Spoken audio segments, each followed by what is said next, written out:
You're listening to the Paranormal UK radio network, the best in paranormal talk radio in the UK and around the world. Hey everybody, we're living in the now, broadcasting from Toronto, Canada, home of the Blue Jays, Raptors, Maple Leafs, and Canadian psychic Robert Lindsy Milne. That's me. Welcome to episode number 2 of My Side of the Crystal Ball. We've got a barn burner for you today, starting off with WWRS, What Would Robert Say, and joined by my co-host on WWRS, Lucia Maria Kloster, and she's going to be asking me a couple of more questions about how to be psychic, can people be psychic, what's being psychic. That's about a 15-minute segment, just like last podcast. So that's going to be on shortly. Second segment is with the leader of the High Vibe Tribe and the Heart Shift Coach, Marcie Newman, one of the most evolved, beautiful, spiritual beings that I have had the privilege and honor to meet. I was on Marcie's podcast a few months ago, and she's honored me by joining me on my podcast as well. She's got so much to say, and I can hardly wait to hear all her questions. But before we get to these 2 fabulous and exciting episodes, I have a request. If you're watching us on YouTube, could you please write a comment, and subscribe to our channel? And incidentally, subscriptions are complimentary. That means they're free. So you just say, click, we subscribe. And you can find us on Apple, Spotify, and any other place where major podcast sites are. If you're looking for me personally, you can connect with me, you can find me on Facebook, Instagram, TikTok, and my website, www.robertlindsymilne.com. And just remember, I'm still doing readings, and I've got the odd appointment or 2 that's available.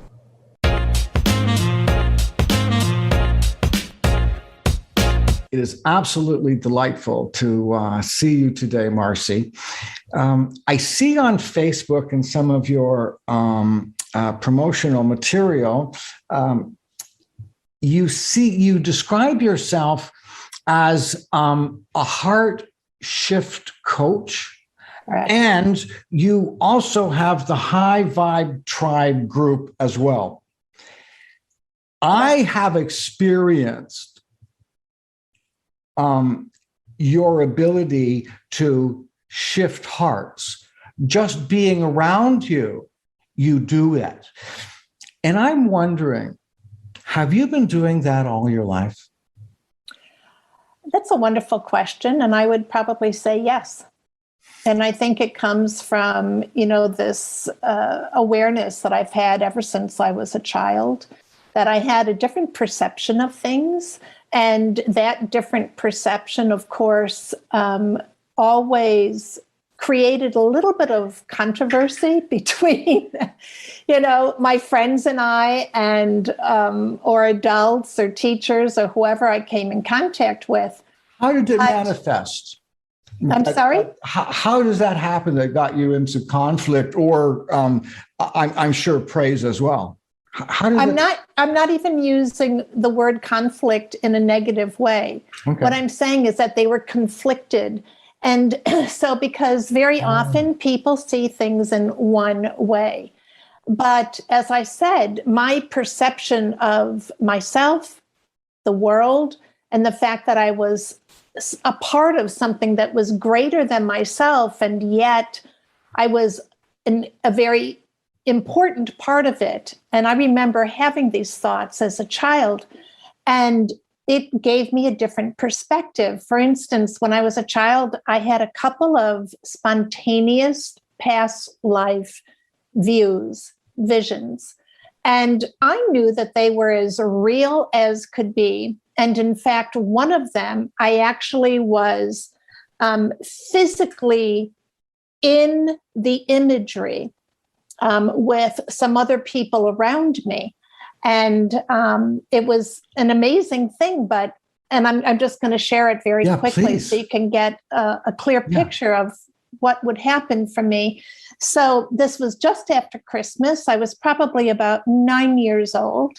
And my neighbor had gotten this beautiful pair of figure skates, white leather figure skates. Now, I'm dating myself when I tell you that the only skates that I had were the kind that we strapped onto our boots. And so to see these white leather figure skates, I remember my jaw dropped and my heart started to pound in my chest. And she so graciously offered me an opportunity to try them. And I remember sitting on the edge of the pond in the snow, lacing them up, and my heart accelerating. And all of a sudden, I got up on those skates and I started to see myself as a woman. And I was ice dancing with a partner.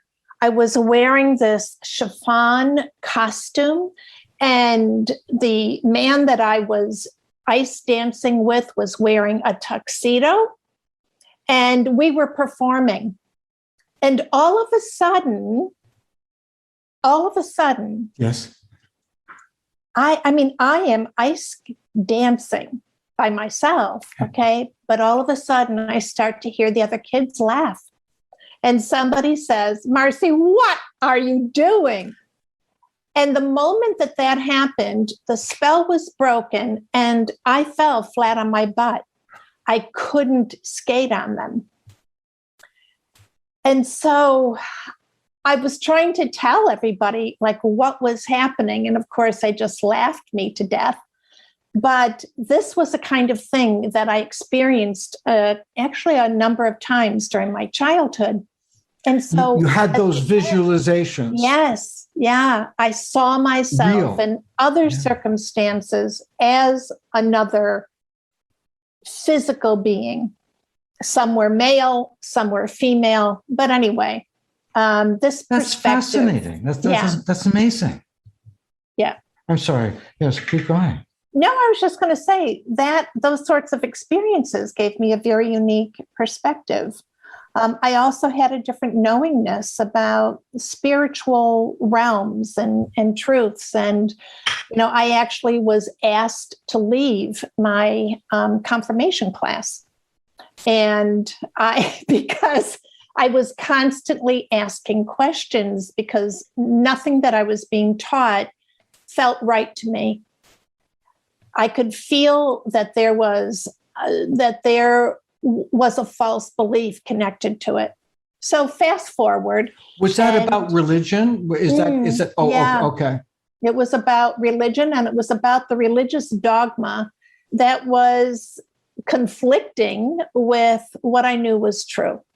And that was that God is a God of love and not a God of vengeance. And you figured, how old were you? To make my confirmation, I would say, I'm not certain now, but I would say, I know I was in middle school. So maybe 11, 12 years old. Yeah. That's but profound, I was asked to be seeing those things. Well, yeah. That's profound. Yeah. So they try to beat that out of you? I don't mean physically. Well, it was discouraged, but, I'm also very tenacious, and you might even call it stubborn in a lot of ways.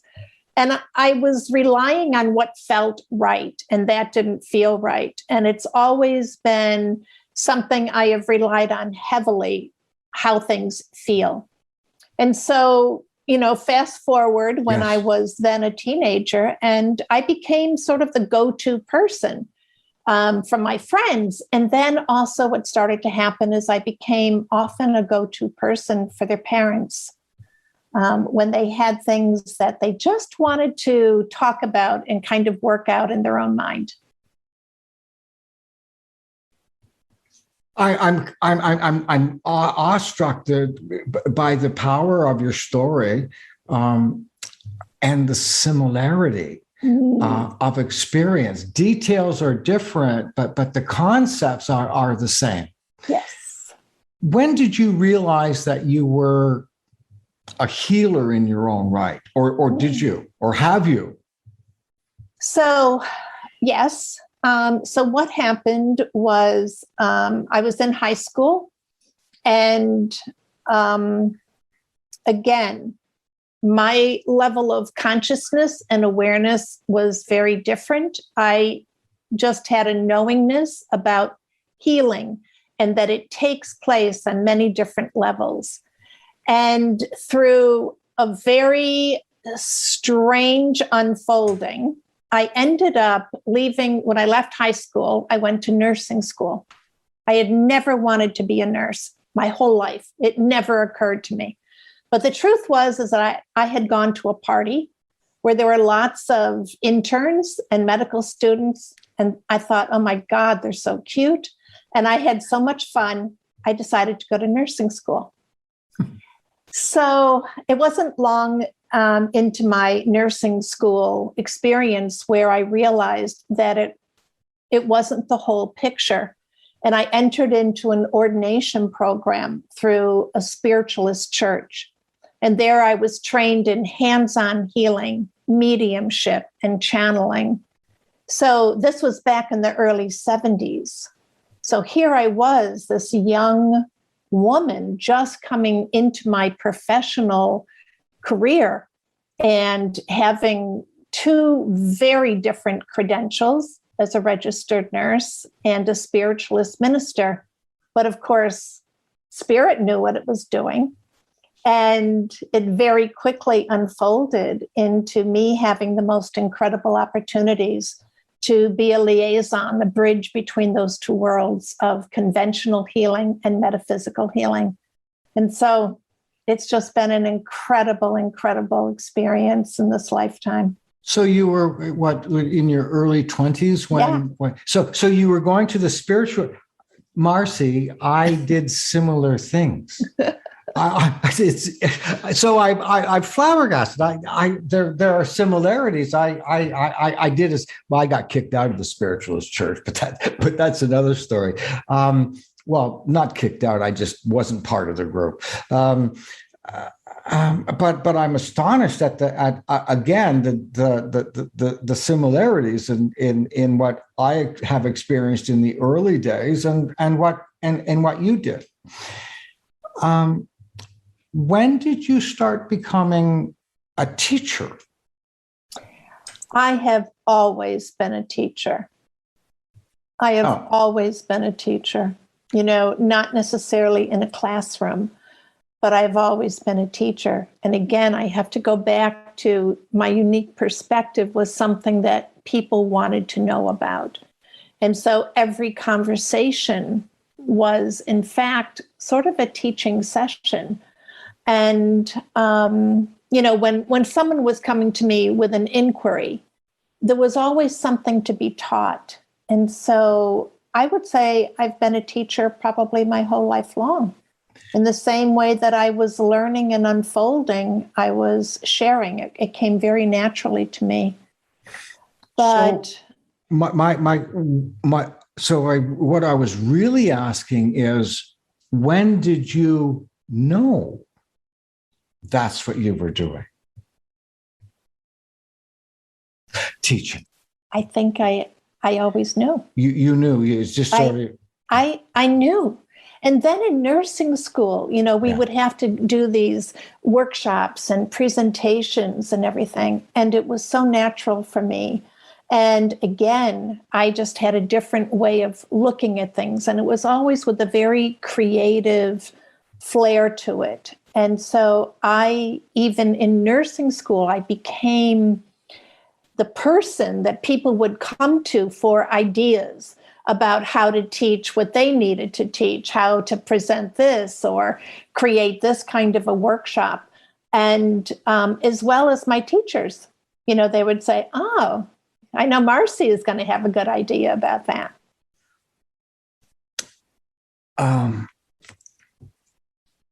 So I'm just stuck here for a minute because I've been so fascinated by what you're saying. I forgot some of the questions I wanted to ask you. This is you've had a fascinating life. how did you stay so positive?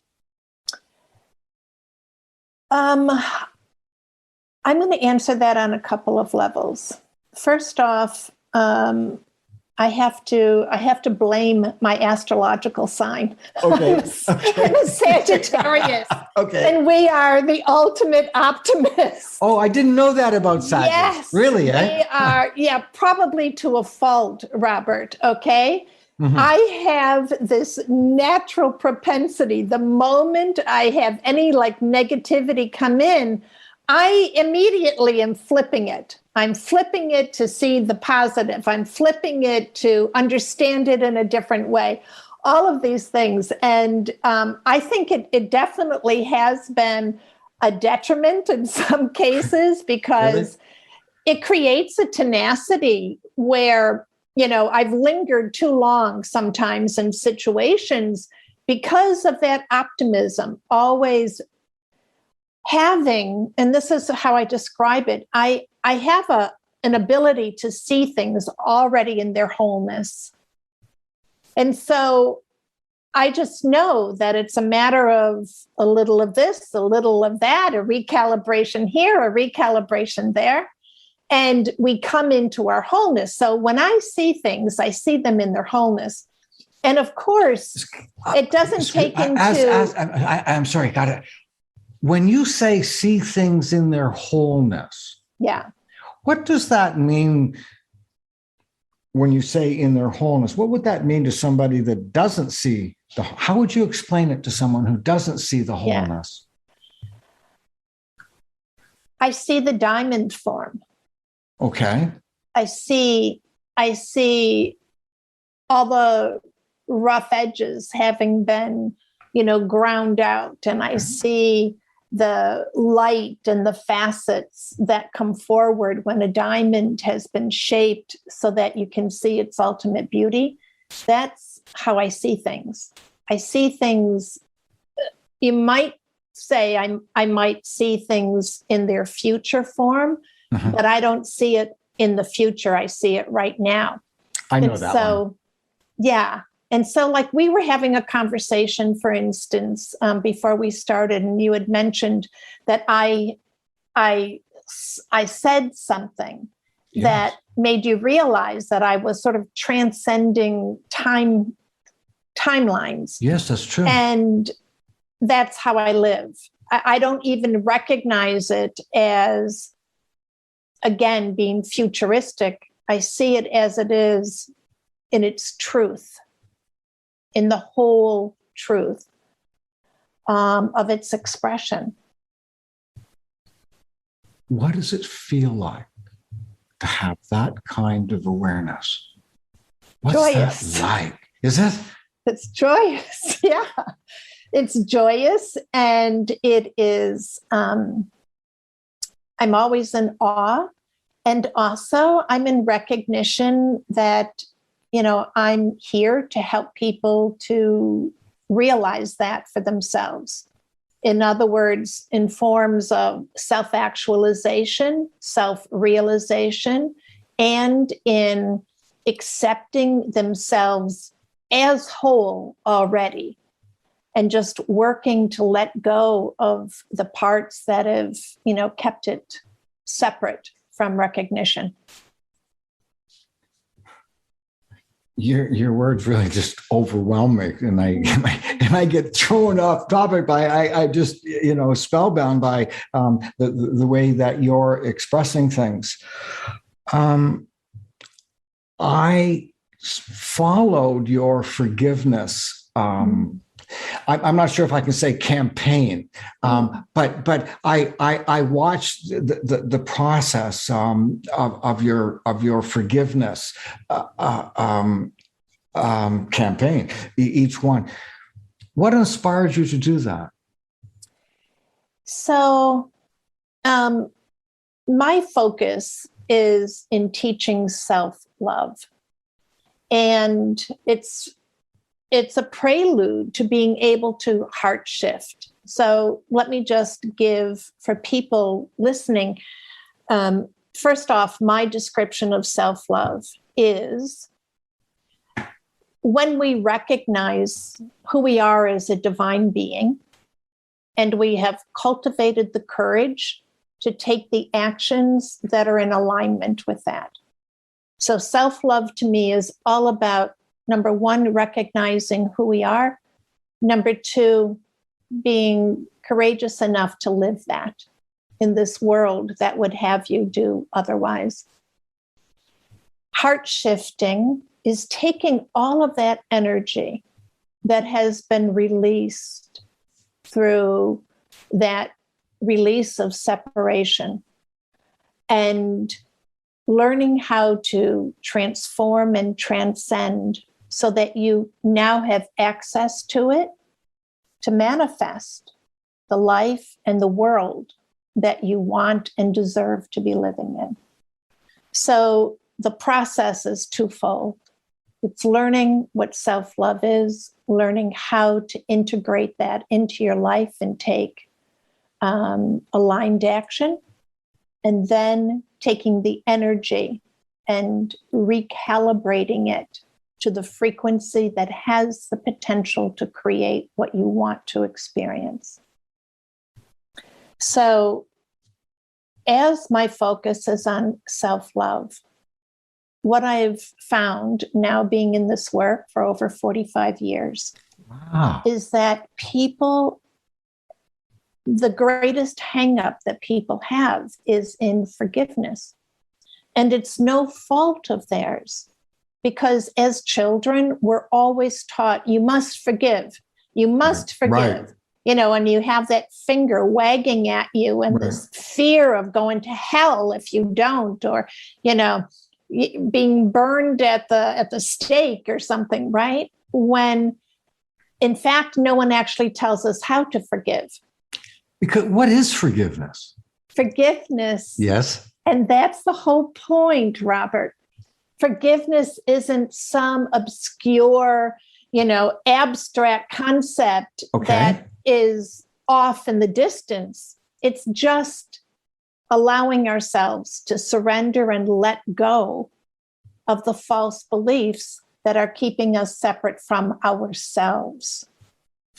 So somebody does me wrong and I am angry with them or bitter or whatever those negative feelings are. Now, what do I do to forgive that person? Like, why should I forgive that person? Yeah. Because forgiving means like I accept what they do, and that. How do I do that? Yeah, great question.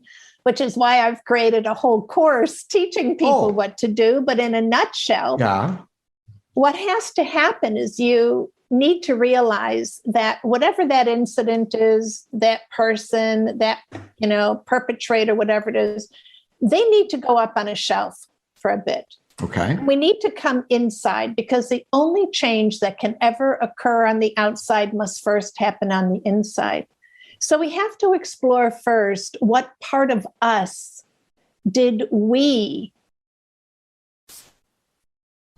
what part of us is connected to a false belief about ourselves, that we co-created that situation. There is never anything that's done to us. Everything is a co-creation. So let's say, for instance, you have somebody who has betrayed you. Yes. Okay. And this has created a lot of trauma and pain and suffering, et cetera, et cetera. When we put that aside and we start to explore where you have been the perpetrator in your own life, meaning how have you betrayed yourself? What happens is we then can follow the threads. As that energy was projected out, it was responded to by the universe, bringing a person or a situation or an incident that would match it. So when I'm working with a client, for instance, and, you know, for instance, we're looking at things like betrayal, we must start inside. How are you betraying yourself? Because we do it all the time without even recognizing it. You know, throwing ourselves under the bus, acquiescing our power, contorting to become what other people want and expect us to be. That's self-betrayal. And that energy is powerful. Yes, because yes. Your higher self is always constantly calling to you to follow it, which means that you are betraying the very messages that are sent to you to guide you to your own happiness. Wow. And so it doesn't take long at all to discover where that comes from and how. And then you recognize, oh my goodness, I'm the one who offered that energy to the universe, and the universe, not punishing me, but answering my request, simply sent back, which it always does, by the way, in the form of an experience. We send energy out in a wave, it comes back to us in the form of experience. The universe always responds with experience. Okay, that's, wow. All right. Where did you learn that? How did you? It came through me, of course, with my own life experience and continuing to commit to creating a higher level of awareness about what I was doing, what I was creating. And of course, the universe brought me lots and lots of clients to bring me evidence that this is how it works. So, okay. All right, now we have to pivot. It's okay. I really am blown away by your insights.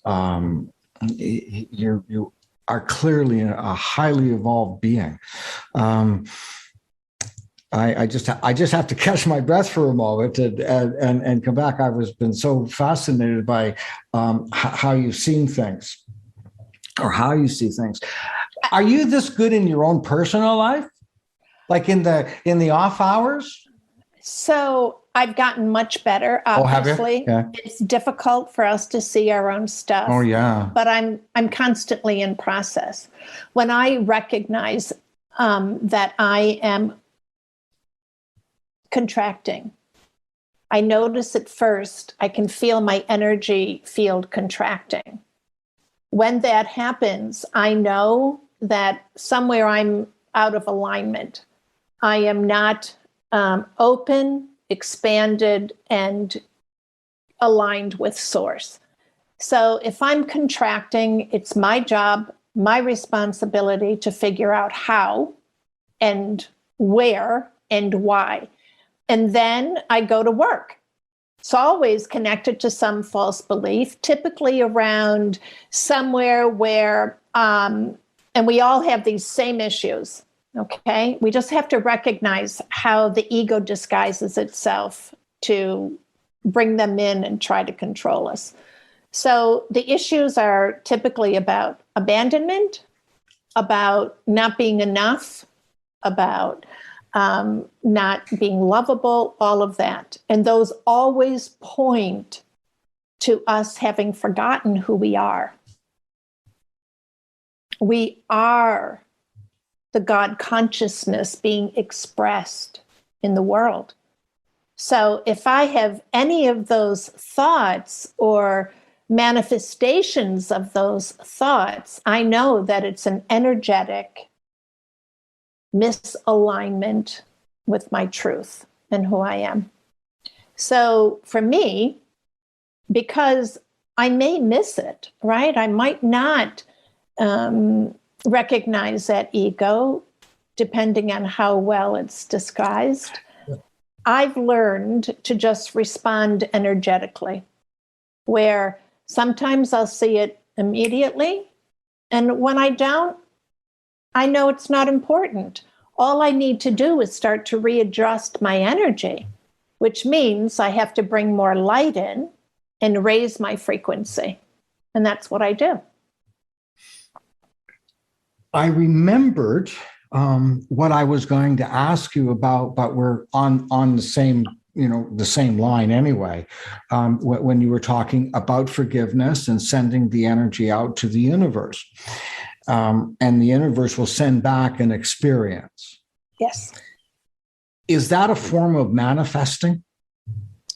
Yes.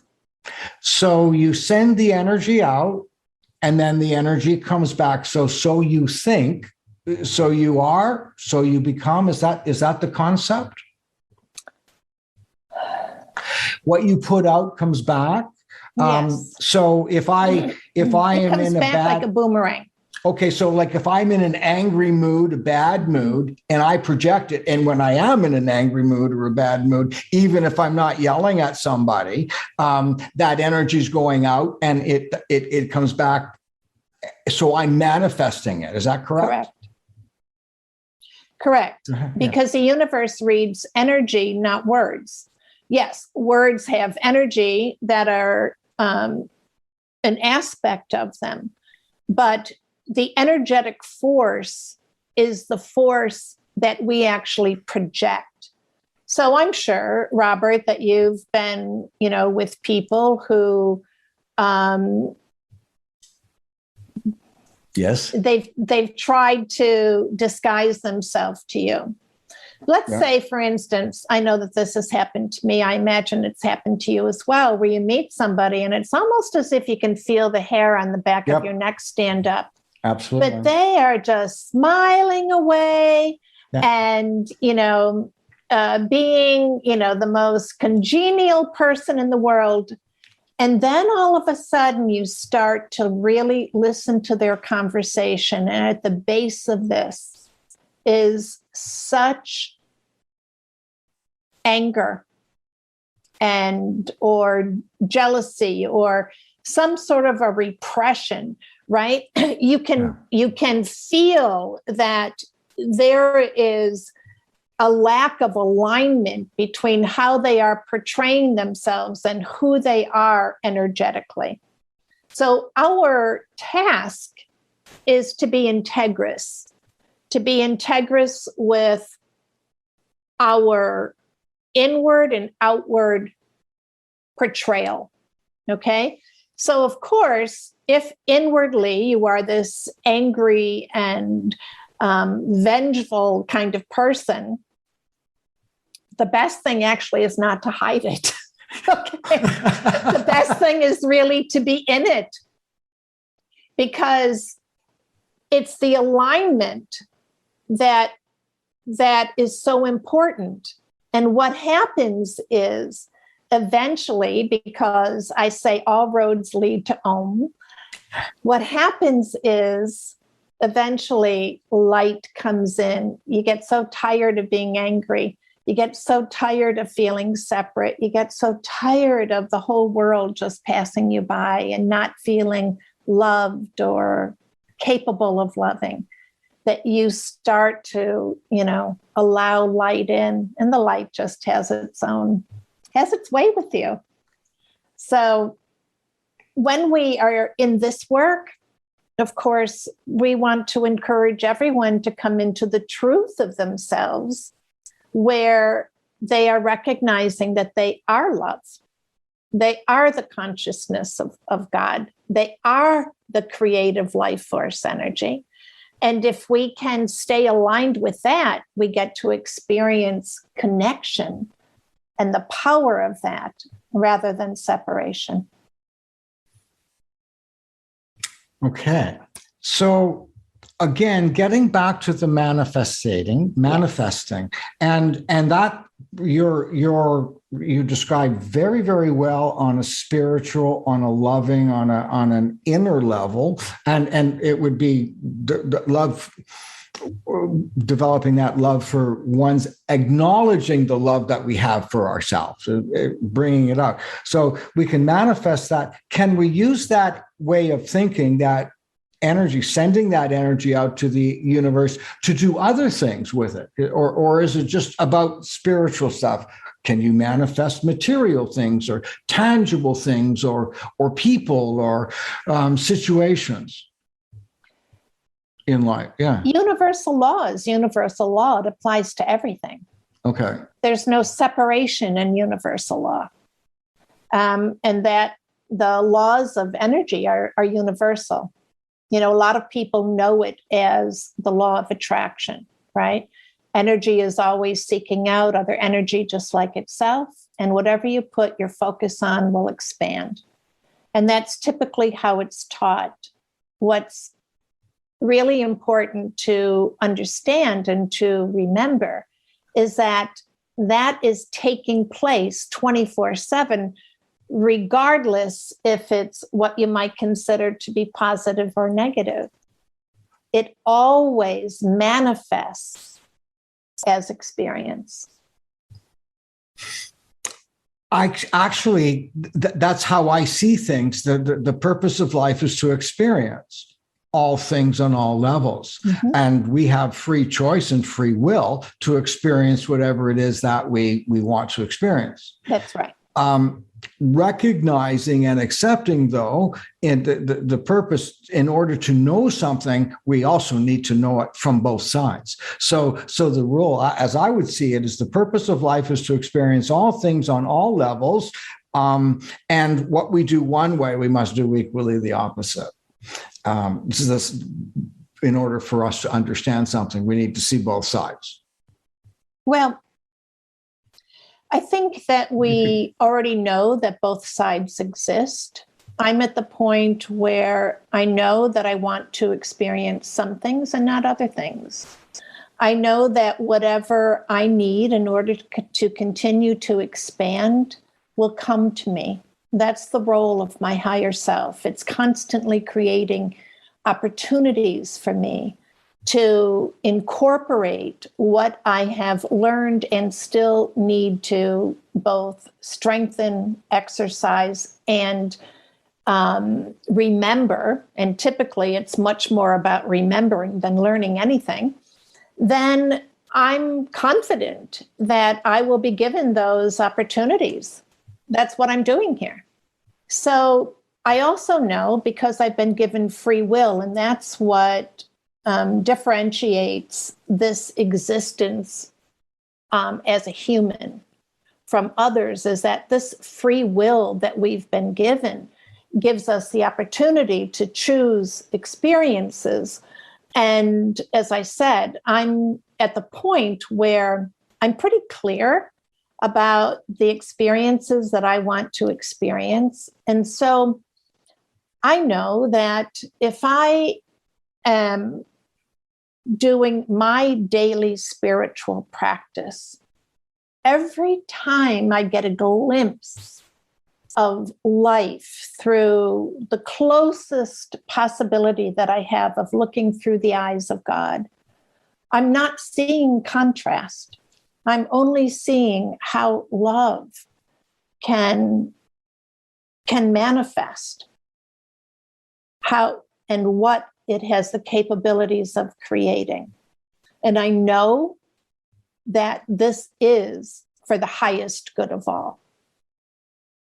So my personal quest is really striving to look through those eyes of God whenever I can reach, that place.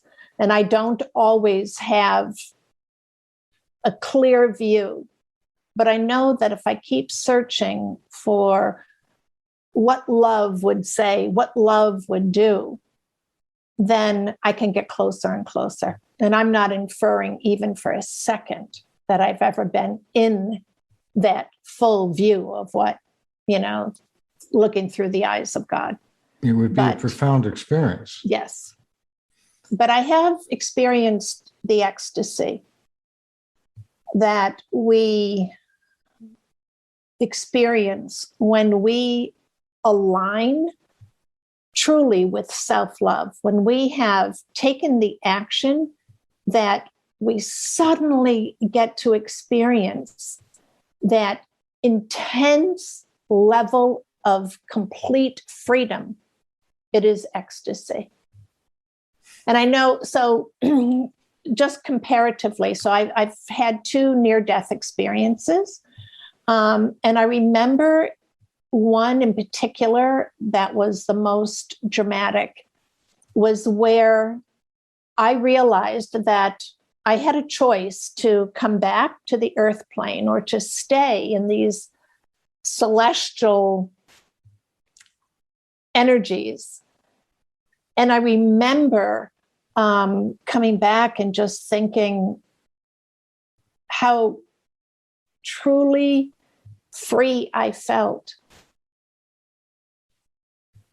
in that space. And there have only been a couple of times as you know, walking on this earth that I've experienced that. And both times it is ecstasy, feeling that level of freedom. It cannot be explained. I can sense it from you, though. Mm-hmm. As the empath I am, I can feel that. It's so compelling. You just want to be. That's it. You just want to be. It is the most incredible feeling. It is. You teach ways of thinking and living. You do it by one-on-one, and you do it by group. Yes. Tell me a little bit about your one-on-one type counseling. I think I had one of those already today, but tell me a little bit about it, and share what you do with your clients. Well, sure. Yep. So when I'm working with a client, I'm working intensively with them for 30 days. I know in order for me to support their development of new neural pathways, that we have to have consistency for at least 30 days. So what that entails is every week I speak with them via telephone, and it starts out immediately where I am in contact with their higher self, and their higher self is what lays out the entire session. So the first part is the development through conversation, where I'm getting the messages from their higher self in terms of giving guidance and teaching. Teaching is a huge part of what I do with my clients. And then the second part is where I'm actually given a process to take them through that allows us to enter into the capsules of energy that are in their energy field that need to be released. I never know what it is. Every person is completely unique and different. But what I also know is that once we've opened that capsule, that energy, we need to maintain a vibrational frequency that allows it to continue to come out. And so I'm in correspondence with them every single day via email, where they describe for me what they're experiencing, and I support them energetically with that. More in-depth, giving them, understanding of what's happening and how to maintain their vibrational frequency. And I record every single session because that's part of their homework, aside from processes that I'm giving them all the time. Re-listening to something is the most incredible way for us to affect our energy field. So if you're listening to something of a very high vibrational field, there's this scientific phenomenon. It's an energetic phenomenon. It's called entrainment. And it's when something of a higher vibrational frequency and its magnetic force okay, becomes the magnet for lower vibrational energies. So it actually pulls energy up. So I help to create that entrainment, and re-listening to these recordings anchors it in. But also what happens, and this, I use the metaphor of a golf course. If you've ever played golf, you know that you can play the same course every single day and the experience is different. And so when we continue to listen to these recordings, what happens is as your vibrational frequency raises, you now have access to different parts of that recording that you didn't hear the first time, the second time, or the third time, because it's energetically revealed to you. So that's my one-on-one. Tell me about your groups or my groups are theme related, always teaching self-love and heart shifts. And by the way, I also have a Facebook group called Self-Love and Heart Shifts. And I welcome everyone to join me there. Right. Okay. So my group coaching is that. It is very theme oriented. Every month they get a different theme, which is a spiritual lesson, a spiritual teaching. And then I give them mid-month, I'll give them a deeper dive into it, typically in a video. And then we come together at the end of the month and we discuss it. And we see how it has unfolded in their lives. Because the moment that we put our focus on anything, the energy expands. So your higher self creates opportunity for you to experience it. And so we always wrap it up and we see just how that process has unfolded for them. And I have another question. Yeah. How does somebody get in the high vibe tribe? How do you get there? Yeah. So the high vibe tribe, is number one. It's my, it's a group on Facebook, the High Vibe Tribe. Yep. And the High Vibe Tribe is made up of people who are at work, raising their own vibrational frequencies so that they can have a greater impact on the world.